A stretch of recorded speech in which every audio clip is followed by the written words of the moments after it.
Alright guys, Touchcrabber here back again today. Hope you're all enjoying your Wednesday. Today I wanted to talk about some changes I would like to see ahead of CDL London. I don't really know if it's meant to be called CDL London given there's 2 events in London this year. Typically it would be CWL London, CWL Fort Worth, CWL Anaheim, whatever. This year if there's 2, like is one of them CWL, is it CDL1? Obviously it's not CWL anymore, it's CDL. But regardless, CDL London, I guess that'll have to do. This coming weekend of course where I will be attending, hopefully it's going to be a lot of fun. I'd like to see some changes though to how the game is presented at least on screen. We did have a lot of benefits at least throughout the course of the Minnesota weekend. It started off really pretty rough from a viewing standpoint, got better towards the end, but still definitely some steps I think they could take. Don't really want to talk about too much in the game in today's video because I talked about the issues with the game yesterday and they most likely won't be fixed, so maybe some of them have. We'll talk about that in a few minutes time ahead of London of course and going forth in the season. Like if you guys enjoy the video I would greatly appreciate it. Subscribe if you're new as always. Let's get into a few things first then. So MattG, of course a pretty well known guy around the Call of Duty scene, like almost 100,000 followers. He now says he's a retired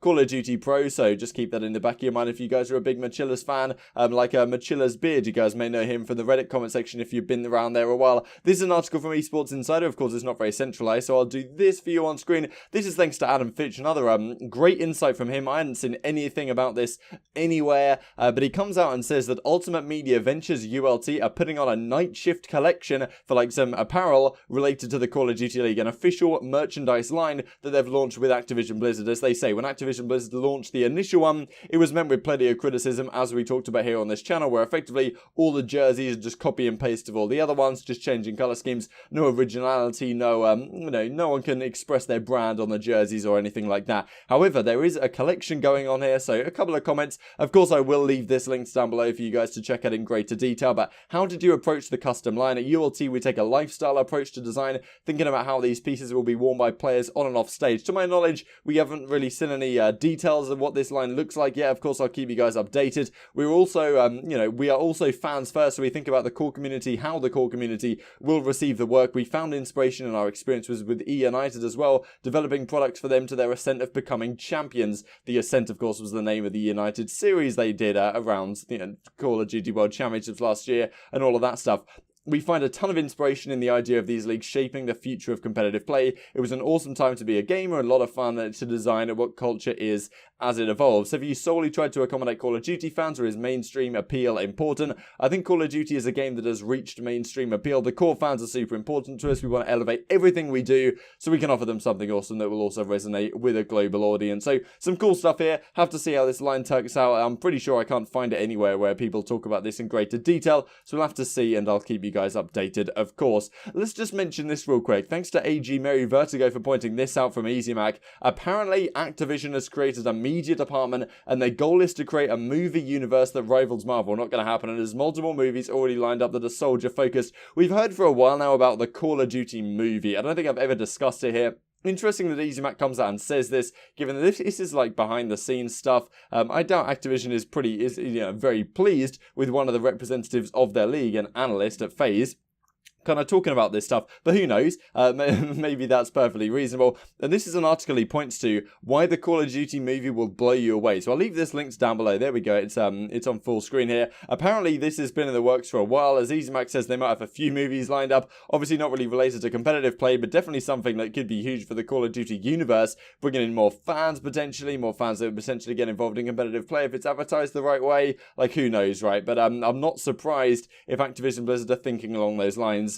Let's go on to this then. I wanted to discuss, of course, improvements that London could make. Call of Duty League, over $1 million in prizing, numerous open events, the biggest amateur support yet. Start your Call of Duty Challengers journey. So $1 million in prizing, but of course at, Minnesota, there was no stream. That's something we could consider. So here we go. There's all these events that are going on throughout the season. So there's 2 in London. I think there's 2 in Toronto. All the other ones have just 1 event throughout the season. Minnesota, of course, started it, so they technically get 2. Or maybe they're actually not even hosting another one, or at least maybe the next one that they're hosting, it doesn't have any challenges side of things. I guess they already put a lot of money into that regardless. So this is what the challenges looks like. Pretty crazy. So 250k at that Minnesota launch weekend, 250k at a 2B yet announced league weekend throughout the season. So I think all of these events are also doing like some prize pool. Atlanta's putting up 25k, London's maybe putting up 10k, something like that, out of their own back pocket. But here, apparently there's going to be another 250 grand on the line. I don't think that encompasses all of these events, so it could be another one we're going to see for the challenges, and then $500,000 prize pool for the championship weekend at the end of the year. So obviously a lot to play for here.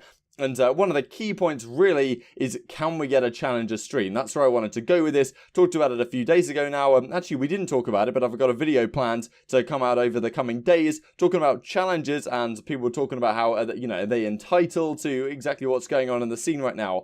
Having a stream, though, seems something that should be achievable and wasn't something that was not streamed officially. Yes, it might not have many viewers, but we looked at how Singularity, who are in the finals, actually streamed the game on their own Twitch channel, on their own YouTube channel, sorry. And, the footage was all there to be collected. All they did is they, plugged their stream, I guess, into where the game was coming from. Someone was there observing it and all of that stuff. They just had to run it through their YouTube channel, but it was never streamed on the official CDL one, I imagine, because they felt like they had to, uphold some sort of standards with casters and production and all of this stuff, rather than just plugging in the stream, letting it go, because that would be pretty easy to accomplish. That's what Singularity did, and a lot of people watched it, and it wasn't even well advertised, right? If there was an official CDL stream, it could be much higher viewed, especially for the finals of these challenger events, players that likely will get into the Pro League in the coming season or the next season or whatever. So a lot of people are really interested in stuff, and that's proper tournament style format, right? Whereas, okay, we have proper tournament style format this weekend, but not all the teams are there, whereas all the amateur teams,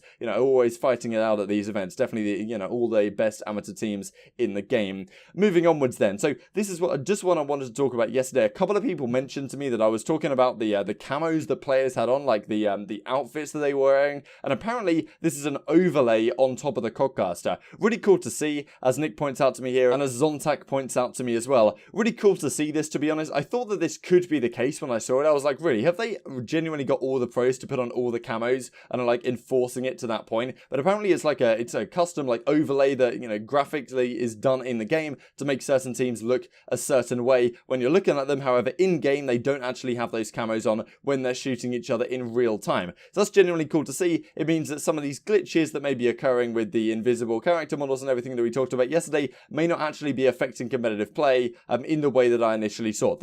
So thank you very much for pointing that out to me as always. Here we go then. So I saw this on Twitter yesterday, and this is when I wanted to, move the conversation into the overlay and the way the game looks to watch. So the game itself is already kind of dull to look at.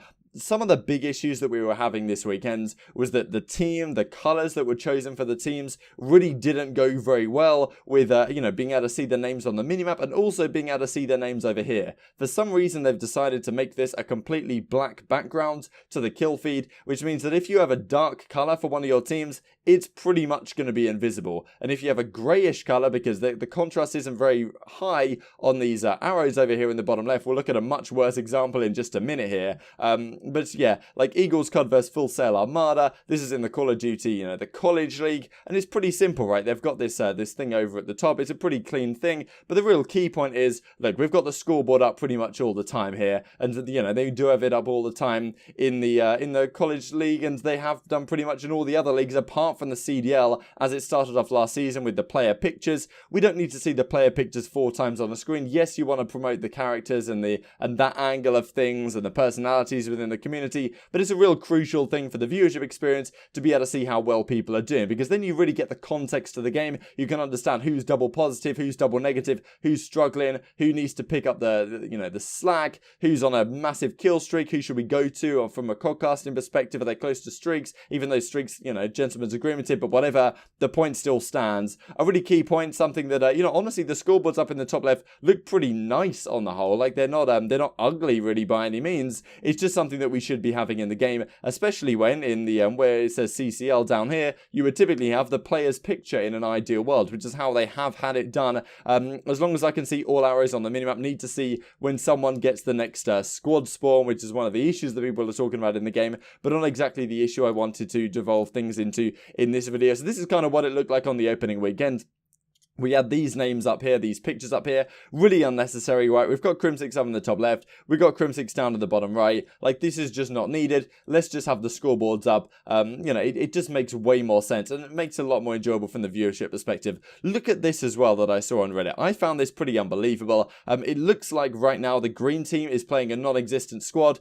It's 4 versus 0 and someone just died, but actually if you look closer, you will find that this right here is a skull. You'll find that this right here is an arrow. You'll find that this right here is an arrow, which is slightly more distinct. You know, let's do our best to find all the 5 players on the team. This is going to be a struggle. Maybe one's coming off spawn, so one's just died over here. I can see maybe this is an arrow, 2, 3, so I can see 3. I'm clearly missing the final arrow, but you see what I'm saying, guys? This is kind of tough to see, and in an ideal world, it doesn't look like this is outrageous, right? I don't know if this is a deliberate stance that someone's gone into a game. I'm not exactly sure where this was drawn from, but still, this is not something that shouldn't be happening. They should have white outlines, they should have black outlines, or something that always makes them stand out from the background. And that's a change I would like to see done, because it's not something that it requires the game and the developers to actually deal with. Like, when you're choosing the colors of teams, make them light, make them bright, make sure the names stand out on the black background, and also make sure it stands out in the in this as well. Hopefully that'll be a change that comes in future time.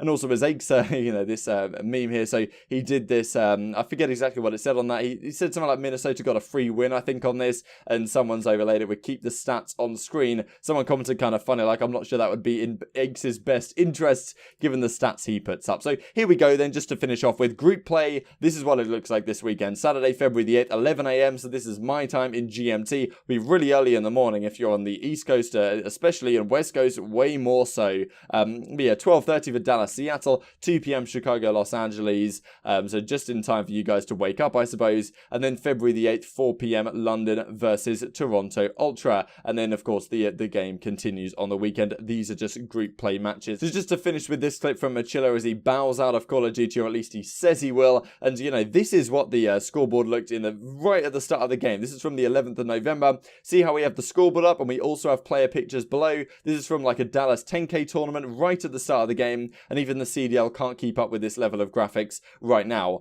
Hopefully they will improve their setup as the league goes forward, maybe even in London this weekend. Hope you guys enjoyed the video. Like if you did, subscribe if you're new as always. Thanks for watching. I'll see you next time. Should be retained by Aspire, but Carnage on the B flag should get that captured here shortly. Mochilla with a little bit of a mini flank here through the bottom L hall. He'll find one, not challenge the second, but his teammates are doing a great job behind him. Now Mochilla will just watch the spawns come across as they try to reinforce B. Mochilla with another. He's on 5 straight to start as he took a little bit of a lap around the world. How about 6 straight? Do you one better? It's 7 straight for Moch. My goodness, there are moments where he absolutely starts a map hot fire. Now 8